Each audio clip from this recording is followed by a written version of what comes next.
성경 해석 방법에 대해서 이야기하지 않았거든요. 자의적 해석, 비성경적 해석 이야기를 하면서 다 성경을 해석해요. 어디든 다 설교를 해요. 어디든은 아니고 거의 대부분이 이단들이나 사이들도 교리를 가르칩니다. 그런데 그 교리를 보면 자의적 해석이 너무나 많이 있습니다. 그리고 영지주의적인, 자기만 알고 있다는 거예요. 신비한 비밀적인 지식을 우리만 알고 있다. 이게 영지주의거든요.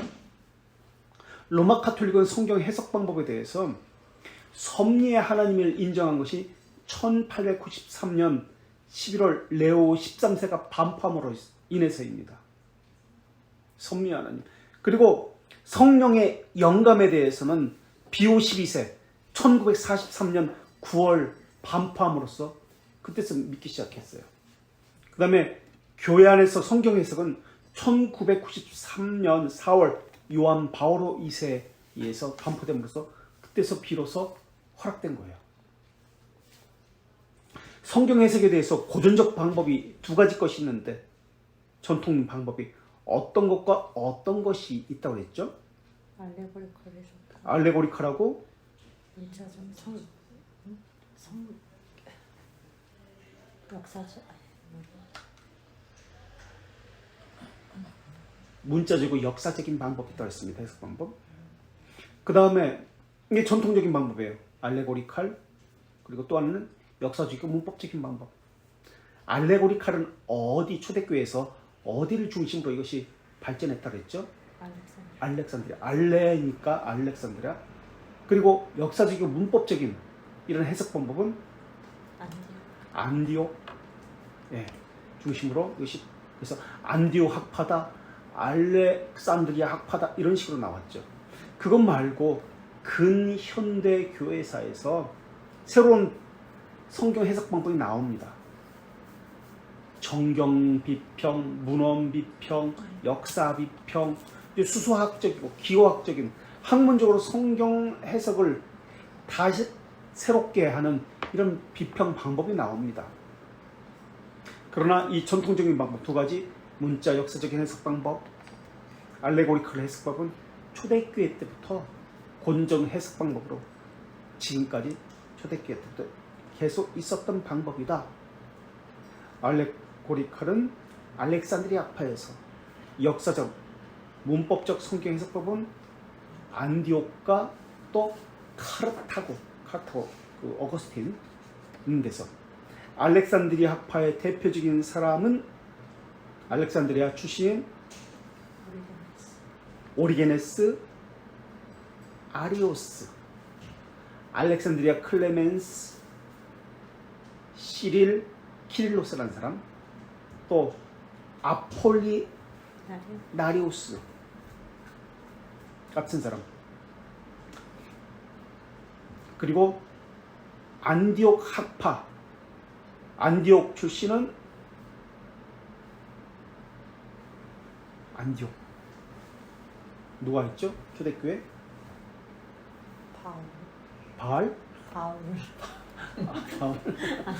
로마 출신 아니에요? 다섯 출신 아니에요? 안돼요. 초대교회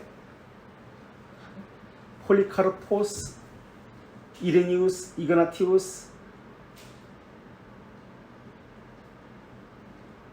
아타나시우스, 네스토리우스 같은 사람들.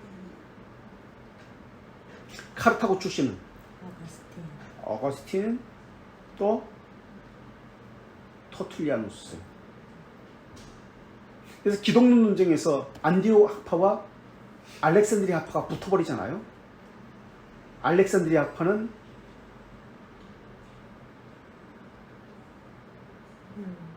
아폴리나리우스, 하나님의 어머니. 안디옥 학파는 그리스도의 어머니, 크리스토토코스, 그리스도의 어머니. 이게 대립하잖아요. 그러니까 알렉산드리아 학파는 하나 되심, 위격적 연합에 대해서, 둘 다 단성론인데 위격적 연합에 대해서 그렇게 강하게 주장했고요. 안디옥 학파는 내재적인 신앙. 그러니까 말씀이 육신이 되어라는 것을 가지고 해석을 하는 거예요. 요한복음 1장 그 14절에 말씀이 육신이 되어. 말씀이 육신이 되어가 로고스가 인격과 연합되었다. 신성이 인성을 장악했다. 이게 지금 알렉산드리아파입니다. 신성을 강조하잖아요. 로고스가 신격이라도 좋습니다. 로고스가 인격과 연합되었다. 신성이 인성을 장악했다. 안디오파는 내재적 신학이라고 했잖아요. 신격이 인간 되심 안에 내주하신다 라는 거예요. 인간 안에 신격이 내주하신다. 이게 성경을 해석하는 방법입니다. 자, 이렇게 초대교회부터 16세기 종교개혁까지 이제 비교해보면 어떤 논쟁들이 많이 있었잖아요. 그런 것은 이제 제외하기라고도 하고 통합자들이 있습니다. 그 당시에 있었던 이런 신학들을 총체적으로 통합한 사람이 있습니다. 또 이단자가 있습니다. 자, 초대교회에 있었던 모든 신학을 통합한 사람. 잘못된 사상도 좋고 좋은 사상도 좋고 모든 것을 다 통틀어 가지고 짬뽕해서 소위 말하면 혼합시킨 사람 누구지? 초대교회? 모든 것을 짬뽕시킨 사람. 그래서 모든 것은 좋은 것도 이 사람한테 독하지만 나쁜 것도 이 사람한테. 오리게네스 통합자죠. 이때 대표적인 이단은 초대교회 대표적인 이단, 이때라는 말은 초대교회 대표적인 이단은 누구죠? 아리우스. 이때 개혁자는 누구예요? 아타나시우스. 모든 좋은 정통 바른 신앙을 확립한 사람은, 초대교회 신학을 확립한 사람은 어거스틴. 중세도 마찬가지입니다. 중세 모든 것을 통합한 사람, 중세 모든 신학을 통합한 사람. 초대교회는 오리게네스가 있었다면 중세는 이 사람이 있었습니다. 그래서 이 사람의 이름을 붙여서 오리게네스도 마찬가지고, 이 사람의 이름을 붙여서 이렇게 부르는데, 이 사람의 이름은 그럼 토미즘이라고 이야기할게요. 토미즘은 토마스 아퀴나스. 이때 이단적 사상은 약간 아리우스, 양자론이었죠. 물론 양태로도 있지만 대표적인 것은 아리우스라고 얘기하죠. 이때 이단적 사상은 스콜라지, 로마 카톨릭 스콜라지의. 이때 개혁자는, 이때 이제 개혁자 때문에 나타난, 이제 지금 종교개혁 시기에 얘기하는 겁니다. 루터, 찌빙글리. 독일에서 루터, 스위스에서 찌빙글리. 개혁자입니다. 1세대죠. 이러한 것들을 통합시킨 사람, 초대교회는 어거스틴이 있었다면 이때 종교개혁 시기에는 통합적인 사람이 칼빈입니다. 이렇게 맥을 잡으시면 돼요. 그래서 우리가 성경 해석 방법은, 첫째, 우리 개혁 신학에서는 언약에 의해서, 언약 신학에 의해서 성경을 해석하는 겁니다. 그러니까 우리 언약이라는 말은, 은혜 언약이라는 말은 하나님의 자비하심에 의해서 해석하는 방법. 제일 원인에 의해서. 첫째. 두 번째, 문자적 의미를 파악하면서. 셋째, 성경은 무엇을 중심으로 해석해야 된다? 율법은 예수 그리스도를 중심으로. 또 모형론이라는 것이 있습니다. 이제 그리스도를 모형이라는 것을 이야기하죠. 그래서 예수 그리스도 중심 모형론 3, 4 또는 뭐 같이 볼 수도 있고요. 예수 그리스도 중심이라는 말 속에. 네 번째, 신앙의 유비를 통해서 해석할 수 있습니다.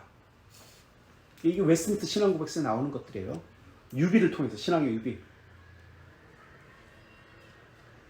비교함으로써. 그 다음에 여섯 번째, 또는 뭐 다섯 번째, 건전하고 필연적인 결과에 의해서. 모형론은, 아까 얘기했던 모형론을 알레고리칼하고 혼동해서는 안 됩니다. 알레고리칼은 역사성을 필요로 하지 않습니다. 알레고리칼은 보편성, 역사성을 필요하지 않습니다. 알레고리칼은 그저 세상의 방식, 관습, 그 시대의 풍조를 통해서 취합니다. 이게 알레고리칼 해석 방법이에요.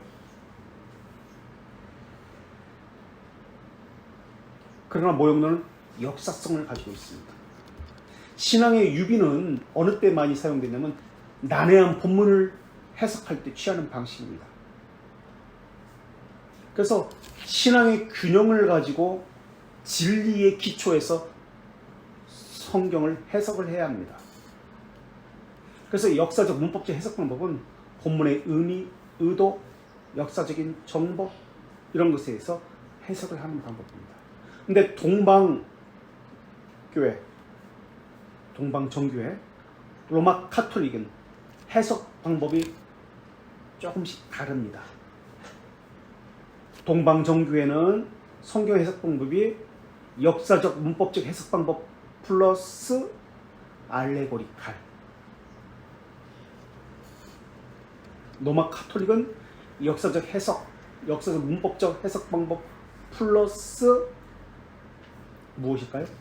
물론 알레고리칼도 들어갑니다. 여기도. 교황의 권한. 그러니까 해석자의 권한. 이게 차이점이 있어요. 동방교회, 서방교회 차이. 그 해석자의 권한이 강하게 강조됩니다. 자, 그래서 지난 시간에 이 자의적 해석에 대해서 이렇게 오늘 마무리 짓고 계속해서 어거스틴은 하나님 앞에서 통합자라고 했잖아요. 확립자라고 했잖아요. 통합자가 아니라 확립자. 신학을 정립한 거예요. 초대교회 모든 신학을 정립한 사람, 확립자. 초대교회는 어거스틴, 종교개혁시계는 칼빈. 그래서 칼빈이 어거스틴의 신학을 정통성을 이어받았다고 이야기하죠. 어거스틴을 공부할 때, 인물을 공부할 때 그렇습니다만 생애별로 공부를 해야 됩니다. 그러니까 생애별로라고 할 때 회심의 세 가지 것이 나타납니다. 무엇이죠? 혹시 기억나세요? 세 가지 변화가 있습니다. 신앙과 관련해서 첫째 만이교, 둘째 신플라톤, 셋째 기독교. 그렇다면 그때 그것에 대한 반방적인 어떤 작품들이 있을 거 아니에요. 그죠? 그래서 작품별로, 생애별로 공부해야 됩니다. 좀 더 정확히 얘기할게요. 만이교, 신플라톤주의, 그 다음 도나투스파와 논쟁. 도나투스파와의 논쟁은 무슨 논이죠? 조직신학적으로 이야기하면 교회론이에요. 참된 교회가 무엇인지. 그 다음에 펠라기우스와의 논쟁이 나옵니다. 펠라기우스와의 논쟁은 본질이 뭐예요? 은혜. 예정과 자유의지에 대해서입니다. 은혜론인데 예정을 가지고 이야기하죠.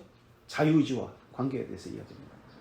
그 다음 펠라기우스의 논쟁, 그 다음에 펠라기우스파라고 해야 하는 게 좋겠네요. 펠라기우스만 있는 게 아니라 펠라기우스파 논쟁.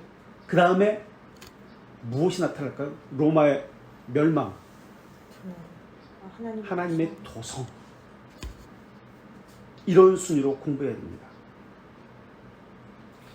그래서 첫 번째는 어거스틴의 생애별로 공부하고, 두 번째는 작품별로, 생애에 따른 작품별로 공부해야 되고, 세 번째는 논쟁별로 공부해야 됩니다. 어떤 계기로 이렇게 회심했고 논쟁했는지, 이런 고민이 나왔는지, 첫째 생애별로, 둘째 작품별로, 셋째 논쟁별로 어거스틴에 대해서 공부해야 합니다.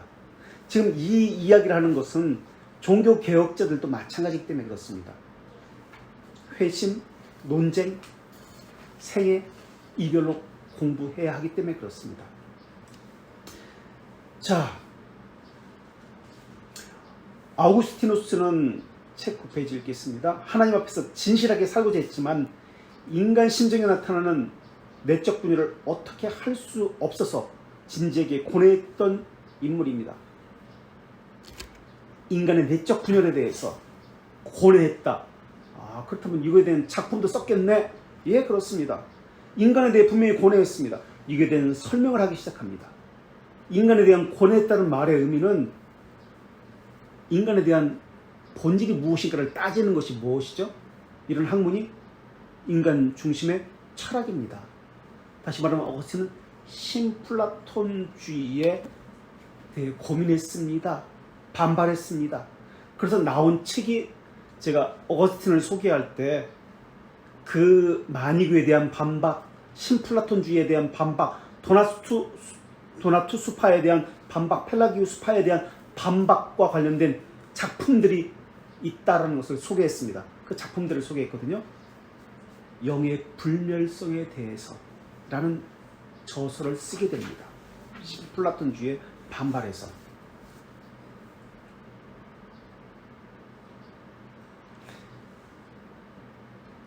기독교를 개종하고 나서, 기독교를 개종한 것이 387년입니다. 암브로시우스 자기 스승이 있죠. 어거스틴은 고민 많이 했던 사람이에요. 진리가 있기 때문에 그곳에 진리가 있다고 생각해서 마니교로 갔고요. 그곳에 진리가 있다고 생각해서 신플라톤주의로 갔고, 그리고 그곳에 진리가 있다라고 참된 진리를 발견했기 때문에 기독교로 개종을 하게 됩니다. 이런 세 번의 개종을 통해서 고뇌했던 사람입니다. 진리에 대해서, 인간에 대해서. 계속해서 읽겠습니다. 인간 신정에 대해서. 근데 참고로 진리가 있다는 것에 대해서 어거스틴만 이야기한 것이 아니에요. 키케로도 진리를 이야기했고, 소크라테스도, 플라톤도 진리가 있다는 얘기를 했습니다. 그런데 그 진리가 무엇인지에 대해서는 이야기하지 않았어요. 절대적 존재에 대해서는 이야기했습니다.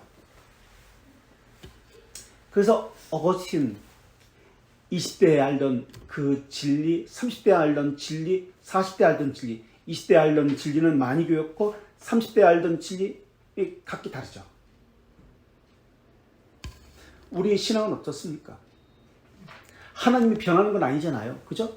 우리가 변하는 것이죠. 사람들은 자기가 만난 하나님이 변하는 것이라고 생각해요. 그 이야기는 잘못된 믿음이구나. 하나님이 변한 거 아니고 자기가 변한 것이기 때문에 잘못된 신앙이 믿음의 내용을 가지고 있었다라는 증거일 겁니다. 그러니까 사람들은 믿으라고 하거든요. 무조건 전도할 때 예수 믿으세요. 예수 믿으세요. 예수 믿으란 말 하지 말고 무엇을 믿어야 되는지에 대해 이야기해 줘야 돼요. 어떻게 믿어야 되는지를 가르쳐 줘야 돼요. 무조건 믿으라 하지 말고. 그게 전부예요. 믿어라. 뭘 믿어? 그냥 맹목적 신앙, 잘못된 신앙이 나오는 거예요. 신앙생활 오래 한 사람들 보통 장도 되고 권세 되잖아요.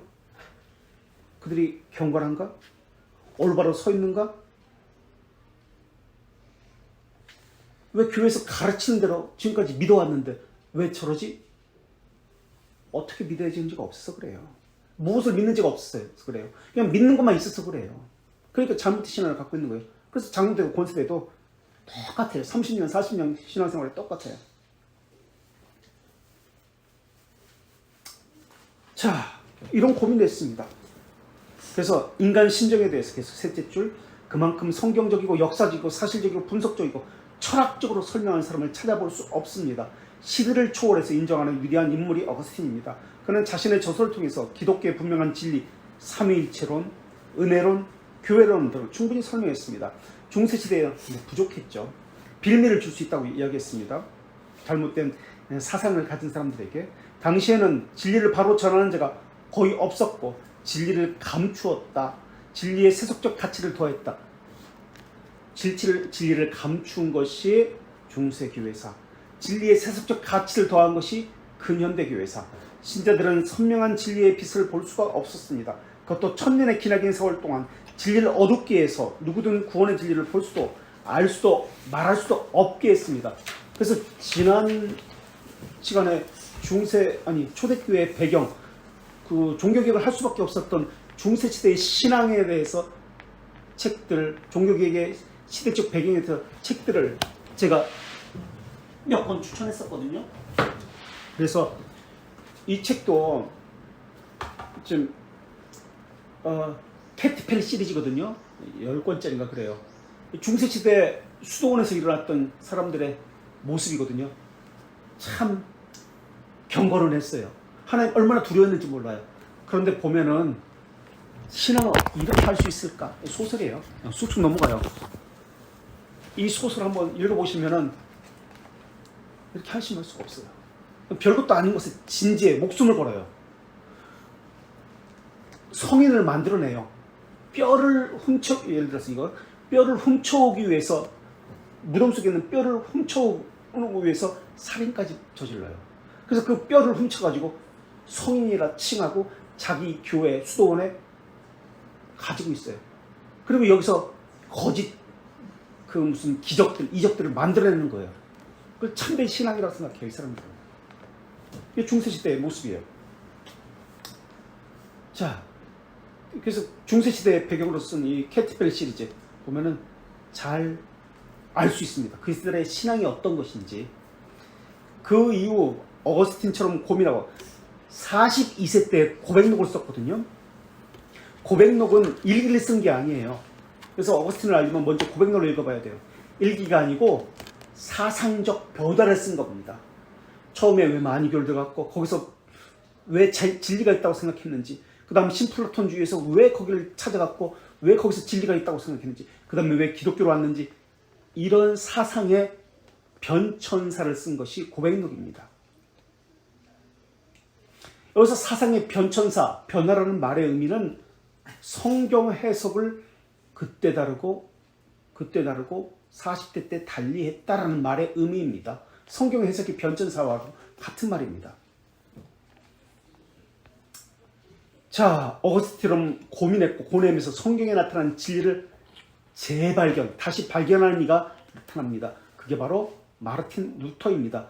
루터는 죄 용서에 대한, 죄 용서가 아니라 죄들의 용서라고 해야지 더 정확한 단어이겠죠. 죄들의 용서에 대한 깊이 고민했습니다. 자신이 하나님 앞에 바로 설 수 있는지, 그분의 사랑을 받을 수 있는지, 그분 앞에 어린아이처럼 언제든지 기쁘게 나아갈 수 있는지 고민했습니다. 하나님 앞에 우리가 어린아이들처럼 아까 배웠던 도리테들 1장 12항에서 확신의 결실, 열매라고 그 중에 하나라고 했죠. 하나님 앞에 나아가기 위해서 많은 단계들을 거쳐야 한다고 가르치는 것이 로마 카톨릭주의의 가르침 가운데 마치 누에 꼬치가 송충이 되려고 몸부림치듯이 깊은 고뇌에 빠졌습니다. 그러다가 결국 그는 말씀 안에 있는 놀라운 진리를 발견하고 참된 평강에 이르게 됩니다.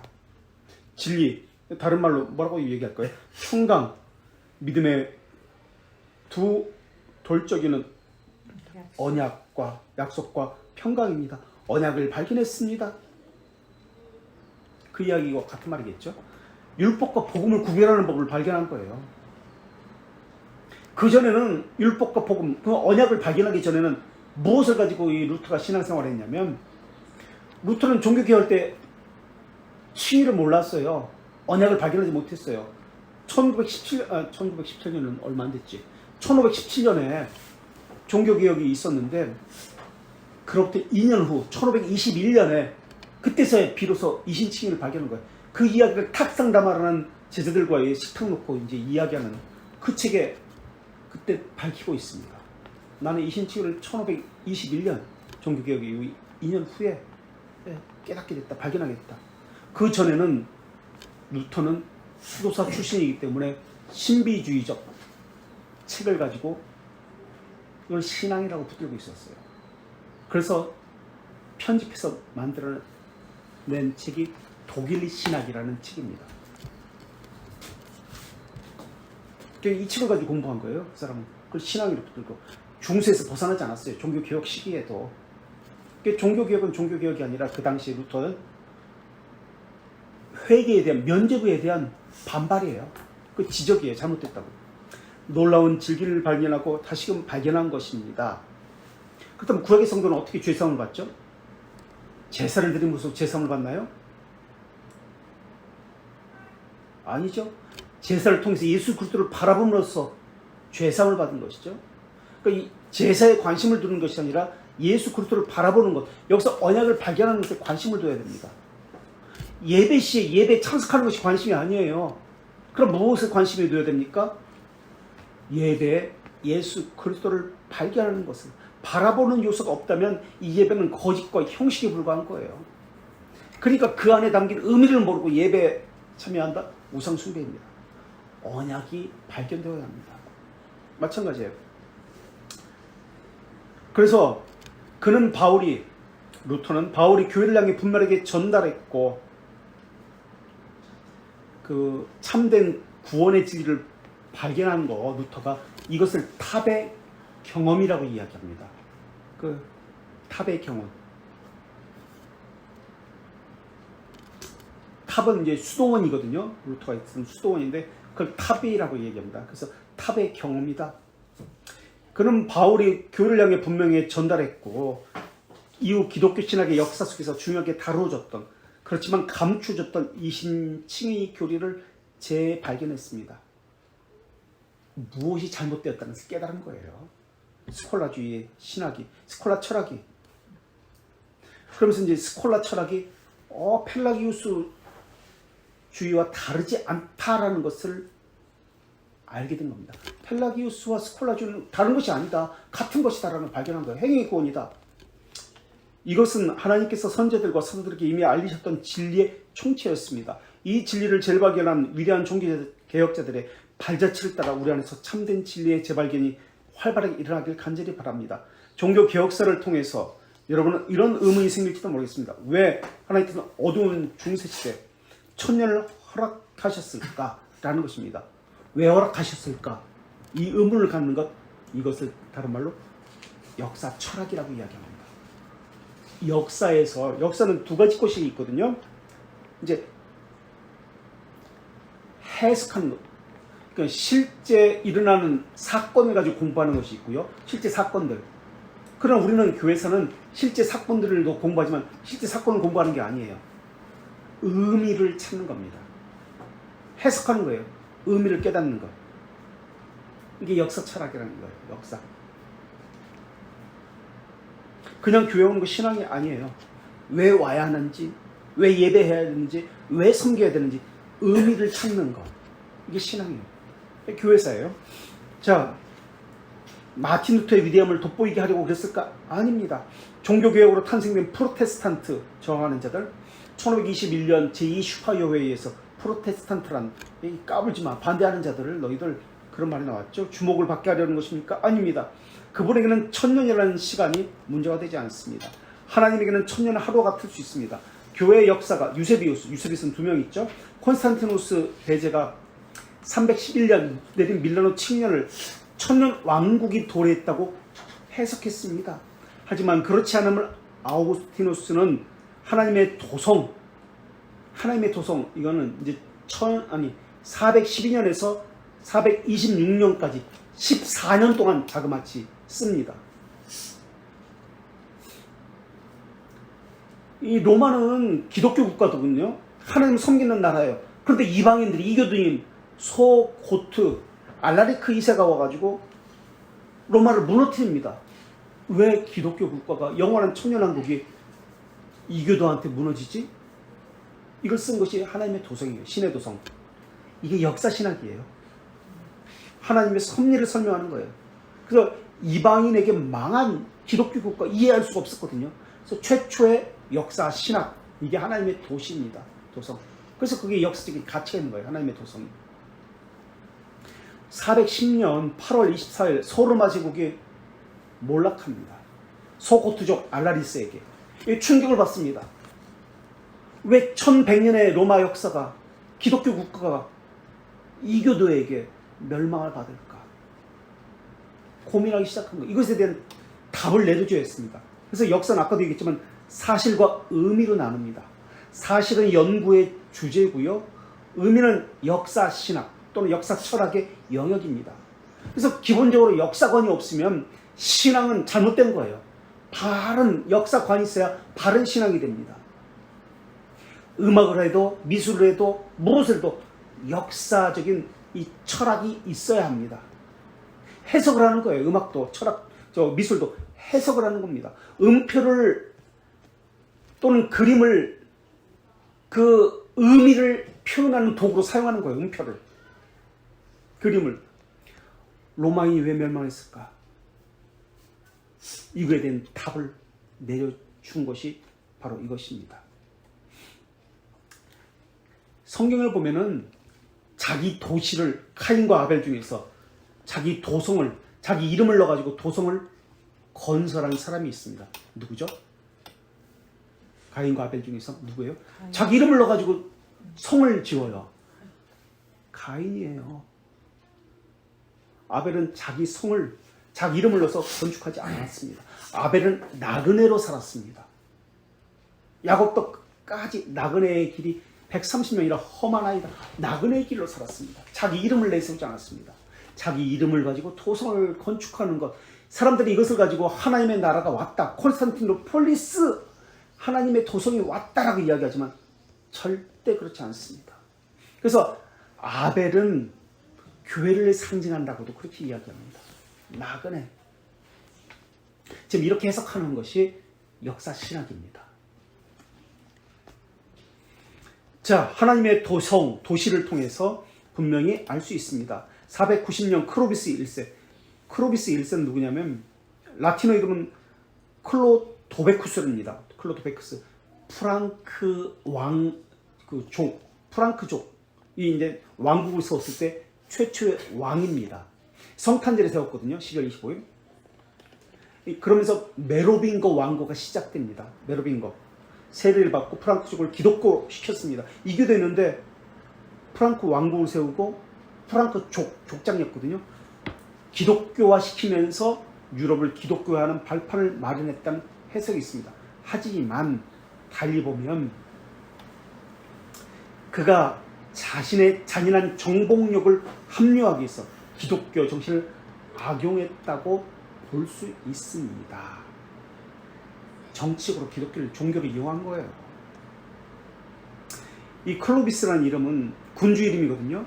프랑스에서는 루이라는 이름으로 불려지게 됩니다. 독일은 루드비히라는 이름으로 불려지게 됩니다. 서고트족이 로마를 정복했습니다. 그리고 프랑크족이 서고트족을 정복합니다. 그리고 그 지역에 원래 서고트족을 점령했을 때 이 서고트족이 점령한 땅은 기독교인들이 사는 로마 지역이잖아요. 프랑크족이 서고트족을 점령했으니까, 그러니까 다시 말하면 로마 지역을 되찾은 겁니다. 그리고 이들은 기독교인이었습니다. 그래서 정치적으로 기독교를 받아들이게 된 겁니다. 지금 그 얘기하는 거예요. 클로비스 때 수도가 파리입니다. 지금의 파리. 어쨌든 이 클로비스가 세례를 받고 프랑크족을 하면서 기독교 정신을 악용했습니다. 9세기에 신성노마제국 황제로 등극한 사르마는 어떻습니까? 이 사람이 클로비스가 세운 메로빙거 왕조를 멸망시킨 사람이에요. 그리고 카롤링거 왕조를 시작한 사람입니다. 이제 허락을 받았잖아요. 로마 감독 제카리우스한테 가가지고 묻잖아요. 무엇을 물었죠? 혹시 기억나세요? 어떤 사람이 지금 왕이, 그러니까 권력이 없는 왕이 계속 왕을 유지하는 것이 옳습니까? 권력이 없지만 권력을 가지는 사람이 왕위를 가지는 것이 좋습니까? 라고 묻습니다. 이게 장군이었거든요. 샤를, 이 사람이. 그래가지고 왕 751년에 7대릭 3세를 폐위시킵니다. 로마 감독은 힘이 있구나, 이 사람이, 이 장군에게, 이 사람에게 하나님의 뜻이다 라고 이야기해 줍니다. 그래서 그것을 명분을 가지고 그 반란을 일으켜서 왕을 폐위시키고 장군이, 이 사람이 군대를 일으켜서 군사 정권을 일으켜서 왕이 됩니다. 그리고 샤를 장군이 자기 아들 페팡에게 752년에 권력을 이양시켜줘서 이때 신성노마 제국은 아니죠. 프랑크족이 세워지는데 그 프랑크족이 이제 그 자카리우스 로마 감독과 이렇게 종교 유착을 시작합니다. 그러면서 스테파노 2세가 오면서 페팡에게 하나님의 뜻이다, 신성노마 제국이라는 칭호를 부여합니다. 그리고 콘스탄티누스 기증서라는 가짜 기증서를 이렇게 페팡에게 스테파노 2세가 주면서 자신을 보호하고 이 땅을 우리 것으로 합니다라는 것을 그렇게 허락을 받습니다. 윈윈한 거죠. 종교 유착이 시작되는 것이죠. 자, 이처럼 그 다음 단락, 천연을 통해서 하나님은 인간이 이룬 모든 것들이 헛된 것임을 보여주었습니다. 그리고 진정한 종교개혁뿐이며 개혁은 기독교는 하나님 말씀으로 돌아가야 한다는 당위성을 깨닫게 해주셨습니다. 그렇다고 종교개혁만이 하나님만이 원하셨던 유일한 방법이었다고 고집하는 것은 또 다른 교만이기 때문에 역사에서 심판을 받을지 모릅니다. 그러나 2000년 교회 역사 동안 종교개혁이 가장 성경적이고 바른 개혁이었다는 것만은 확실합니다. 그 다음에 넘겨서 13페이지. 그래서 이 책의 제목은 이것이 교회사입니다. 영어로 The Church History Speaking. 직역하면 교회가 말한다. 교회사는 말한다. 교회 역사는 말한다입니다. 지금도 교회 역사는 말하고 있습니다. 초대교회로부터 지금까지 교회 역사는 진리라는 모토로 추격해보면 초대교회는 진리의 보고이고 중세교회는 묻어준 진리고 진리라는 관점으로 이렇게 해석을 하는 거죠. 이게 역사 신학이라고 했죠. 종교개혁은 진리의 재발견이고 근현대교회는 가공된 진리, 이제 고안된 진리라고 하겠습니다. 사람들이 진리의 보고를 물려받았지만 초대교회로부터 자신의 탐욕을 위한 도구로 삼았습니다. 이것을 재발견했지만 본질을 흐리게 했습니다. 그래서 저는 교회 역사가 말하는 말을 독자들에게 들려주려고 합니다. 단순히 교회 역사에 대해서 흥미 때문에 이 책을 펼치는 독자라 할지라도 역사가 전해준 생생한 메시지를 들을 것입니다. 교회 역사는 메시지 그 자체입니다. 역사 속에서 일하시는 하나님의 섭리를 찾는 것이 교회 역사의 사명이고 큰 역사의 물질기 속에서 우리를 통해 일하시는 하나님의 신뢰하게 되는 것이 교회의 역사를, 교회사를 배우는 목적입니다.